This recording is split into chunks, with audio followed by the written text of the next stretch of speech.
వసంతవల్లరికి స్వాగతం. ఇవాల్టి వసంతవల్లరిలో స్వర్గీయ బెహరా వెంకట సుబ్బారావు గారి రచన అంతఃశత్రువులు వింటారు. ఈ కథ బెహరా వారి కథా సంపుటి మధ్యతరగతి మందహాసంలోనిది. వినండి. అంతఃశత్రువులు.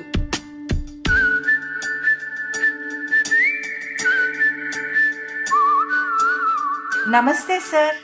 స్త్రీ కంఠం వినిపించగానే ఏదో పుస్తకం చదువుతున్న లెక్చరర్ చైతన్య తలెత్తి గుమ్మం వైపు చూశాడు. ఎదురుగా తన స్టూడెంట్ రాణి చేతిలో పుస్తకంతో కనిపించింది. ఆమె వెనుకనే మరొక అమ్మాయి గది గుమ్మం దాటి లోపలికి ప్రవేశిస్తోంది సంకోచిస్తూ. ఆమె కూడా చైతన్యకి నమస్కారం చేసింది నమ్రతగా. ఈమె మా దొడ్డమ్మ కూతురు సార్, పేరు సౌందర్య. తన వెనుకనే వస్తున్న అమ్మాయిని చూపిస్తూ పరిచయం చేసింది రాణి. రండి కూర్చోండి అంటూ ఎదురుగా ఉన్న సోఫా చూపించాడు చైతన్య. నాలాగే ఫైనల్ ఇయర్ చదువుతోంది సార్, నా గ్రూపే, సోఫాలో కూర్చుంటూ చెప్పింది రాణి. ఆ అమ్మాయిని చూస్తూ అన్నాడు, సాధారణంగా తల్లిదండ్రులు పిల్లలకి తమ తమ తల్లిదండ్రుల పేర్లు పెడతారు. అలా కాకుండా మీ సిస్టర్ మొహం చూసి ఆ పేరు పెట్టుంటారు. అతని కామెంట్కి సిగ్గుతో ముడుచుకుపోయింది సౌందర్య. నీ మ్యారేజ్ 15వ తేదీని కదూ? రాణిని అడిగాడు. పక్కింటి అమ్మాయి, 10 సంవత్సరాల నుండి పరిచయము ఉండడం వల్ల రాణి దగ్గర చైతన్యకి చనువు ఎక్కువ. అది కాక ఆమె తన స్టూడెంట్ కూడా. అవును సార్, ఇంకా 5 రోజులే ఉంది. ఎకనామిక్స్లో నేను కొంత పువర్ కదా, కొన్ని సందేహాలు తీర్చుకోవడానికి వచ్చాను సార్.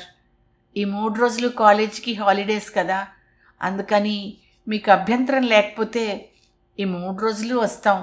మా సిస్టర్ కూడా వస్తుంది సార్. తాము వచ్చిన పని చెప్పింది రాణి. ఓ, నిరభ్యంతరంగా రావచ్చు. తన అంగీకారాన్ని తెలిపాడు చైతన్య. 3 రోజులు రాణి సౌందర్యలిద్దరూ చైతన్య దగ్గరికి వచ్చి తమ డౌట్స్ క్లియర్ చేసుకున్నారు. తెలియని విషయాలు తెలుసుకున్నారు. 3 రోజున ఆ ఇద్దరూ గది గుమ్మం దాటి వెళ్తుంటే వెనుకనే వెళ్ళాడు చైతన్య. ముందు హాల్లో చైతన్య తల్లి అనురాధ, రాణి తల్లి అన్నపూర్ణ, మరో 2 అపరిచిత వ్యక్తులు సోఫాలో ఎదురెదురుగా కూర్చుని మాట్లాడుకుంటూ కనిపించారు. వస్తాం మాస్టారు. ఆ 2 స్టూడెంట్సు తమ ఇంటికి వెళ్ళారు. బాబూ, నీకోసమే చూస్తున్నావురా అంటూ తనయుణ్ణి దగ్గరికి పిలిచింది చైతన్య తల్లి అనురాధ. దగ్గరగా వెళ్ళి ఖాళీగా ఉన్న కుర్చీలో కూర్చున్నాడు చైతన్య. ఎదురుగా ఉన్న నలుగురిని పరిచయం చేసింది తల్లి. ఈవిడ నీకు తెలుసు, రాణి తల్లి అన్నపూర్ణ గారు. వీరు రాణి దొడ్డమ్మ గారు, విశాఖపట్నంలో ఉంటున్నారు. ఈయన వీరి తండ్రి గారు, అంటే రాణి తాతగారన్నమాట. ఆ ముగ్గురికి నమస్కరించాడు చైతన్య. రెండో అబ్బాయి పేరు చైతన్య, కాలేజీ లెక్చరరు, చెప్పింది అనురాధ వారితో. ఎలా ఉంది బాబు అమ్మాయి? కొడుకుని అడిగింది అనురాధ. తాను ఎకనామిక్స్లో పూరని రాణి అనుకుంటోంది, కానీ పర్వాలేదు, అబవ్ యావరేజ్ స్టూడెంట్ అమ్మా. పెళ్ళయ్యాక కూడా కాస్త శ్రద్ధగా చదివితే క్లాస్ రావచ్చు. నేను అడిగింది రాణి గురించి కాదురా, ఆ రెండో అమ్మాయి సౌందర్య, అంటే వీళ్ళమ్మాయి గురించి అని తల్లి అనడంతో వివరంగా చెప్పాడు చైతన్య. అబ్బో, ఆ అమ్మాయా? రాణి డౌట్లకన్నింటికీ జవాబులు ఆ అమ్మాయే చెప్పిందమ్మా. ఆమె సందేహాలన్నీ సౌందర్యే నివృత్తి చేసింది. నేను చెప్పింది ఏమీ లేదు. మా ముగ్గురి ముందు నిజానికి ఈ 3 రోజులు డిస్కషన్సే జరిగాయి. సౌందర్య ఈజ్ అ బ్రైట్ స్టూడెంట్. అలాంటి స్టూడెంట్ మా క్లాస్లో ఒక్కరైనా లేనందుకు నాకు అసూయగా ఉందనుకో. డిస్టింక్షన్లో పాస్ అవుతుంది, టాప్ ర్యాంక్ తెచ్చుకున్న ఆశ్చర్యపోనవసరం లేదు. సౌందర్యపై తన అభిప్రాయం చెప్పాడు. చైతన్య మాటలు ఆసక్తితో వింటున్న ఆ నలుగురిలోనూ సంతోషము, సంతృప్తి వ్యక్తమయ్యాయి. మళ్ళీ తనయుణ్ణి అడిగింది అనురాధ. నేను అడిగింది ఆ అమ్మాయి చదువు గురించి కాదు బాబూ, ఆ అమ్మాయి గురించి. ఆ అమ్మాయి హావభావ ప్రకటనల వల్ల అమ్మాయి వ్యక్తిత్వం నీకు అవగాహన అయ్యే ఉంటుందిగా. అది అమ్మాయి గురించిన నీ అభిప్రాయం చెప్పాలి అంటే అనుమానంగా అడిగాడు చైతన్య. తక్కిన ముగ్గురు తన వైపే ఆతృతగా చూస్తుంటే తల్లి ప్రశ్నలోని ఆంతర్యాన్ని అర్థం చేసుకున్నాడు చైతన్య. తనయుడు మౌనం వహించడంతో మళ్ళీ అడిగింది తల్లి.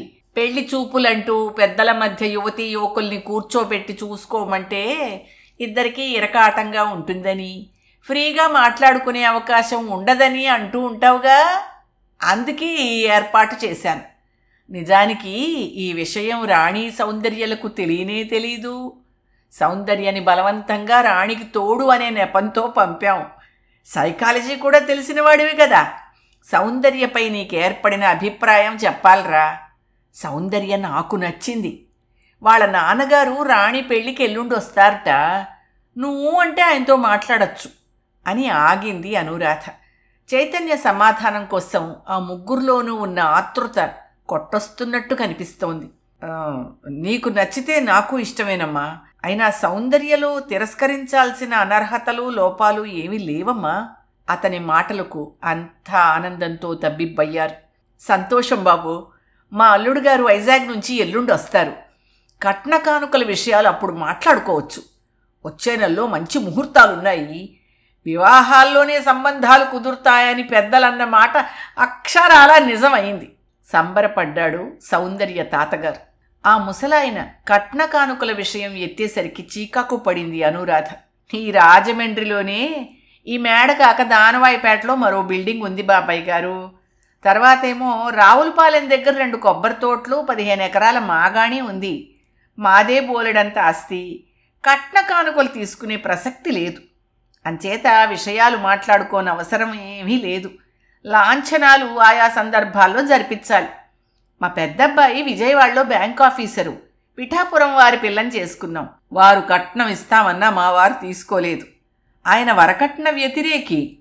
ఈ విషయం మీ చిన్నమ్మాయికి కూడా తెలుసు అన్న అనురాధ మాటలకి అమితానందం పొందారు ఆ ముగ్గురు. అల్లుడుగారు కూడా సంఘంలో గౌరవ ప్రతిష్టలున్నవారేనమ్మా. ఆస్తిపాస్తుల విషయంలో మీతో సరితూగలేకపోయినా ఎదురుగా నిలబడగలరు అని చెప్పగలనమ్మా. అబ్బాయికి కట్న రూపంలో ఇవ్వకపోయినా అమ్మాయికి పసుపు కుంకుమల నిమిత్తం మా తృప్తి కోసం కొంత ఇచ్చుకుంటాం, కాదనకండి ప్రాధేయపడ్డాడు ముసలాయన. అది కూడా అబ్బాయి అంగీకరిస్తేనే. అనురాధ మాటలు వారికి ఊరట కలిగించాయి.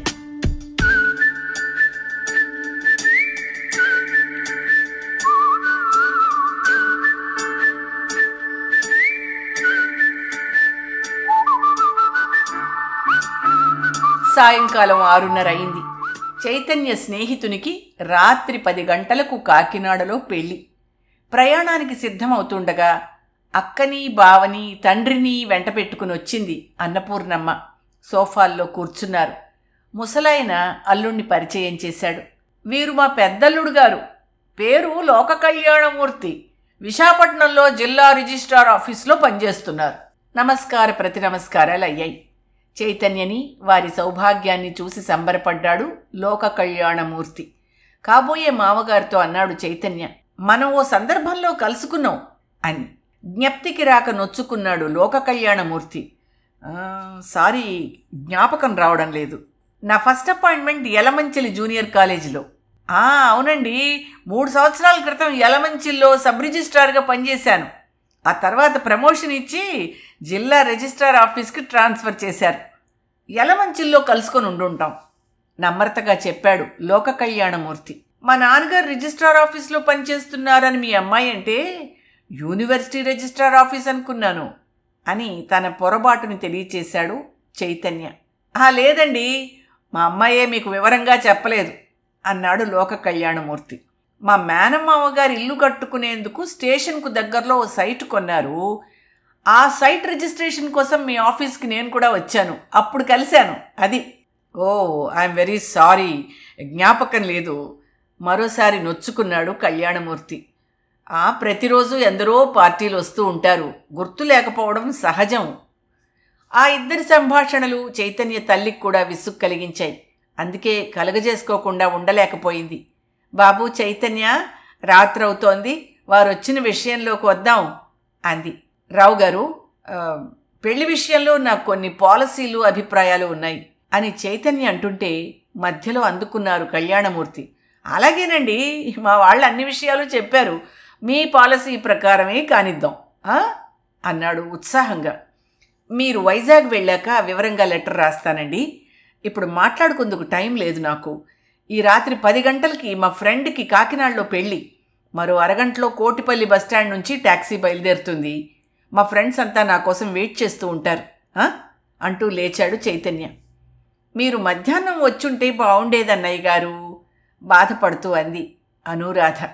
సరే సరే, మరోసారి వస్తామమ్మా అంటూ లేచారు ఆ ముగ్గురు.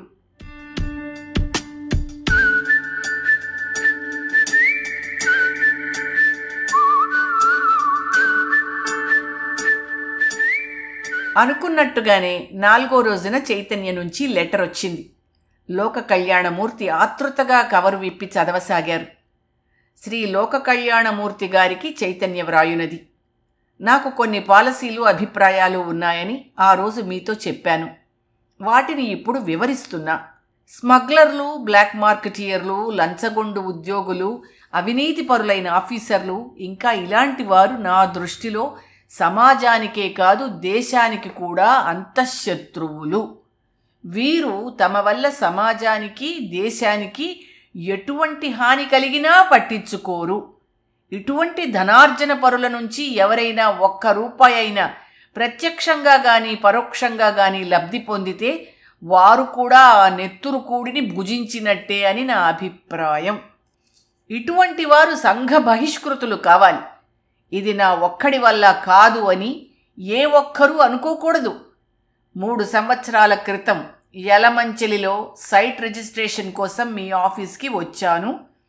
ప్రభుత్వ ఫీజు 1200, మా ఆఫీసు ఫీజు కూడా 1200 కావాలని మీ ఆఫీస్ స్టాఫ్ పట్టుబట్టారు.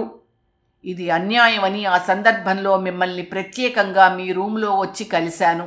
అది ఆనవాయితీ, అంతా అలా ఇస్తారు, మీరు మా వాళ్ళు చెప్పినట్లు చేయండి అని చెప్పి పంపారు మీరు. ఇప్పుడు మీకు జ్ఞాపకం వచ్చి ఉండాలి.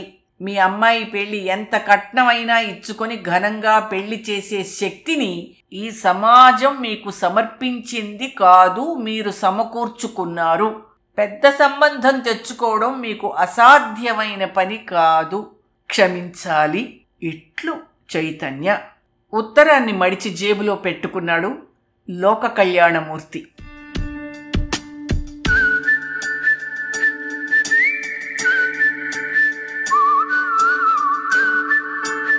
వసంత వల్లరిలో స్వర్గీయ బెహరా వెంకట సుబ్బారావు గారి రచన అంతఃశత్రువులు విన్నారు. ఈ కథ 1996 ఫిబ్రవరి 9 నాటి ఆంధ్రజ్యోతి సచిత్ర వారపత్రికలో ప్రచురితమైంది. వసంత వల్లరిలో ఇవాల్టి కార్యక్రమం మీకు నచ్చిందని ఆశిస్తున్నాను.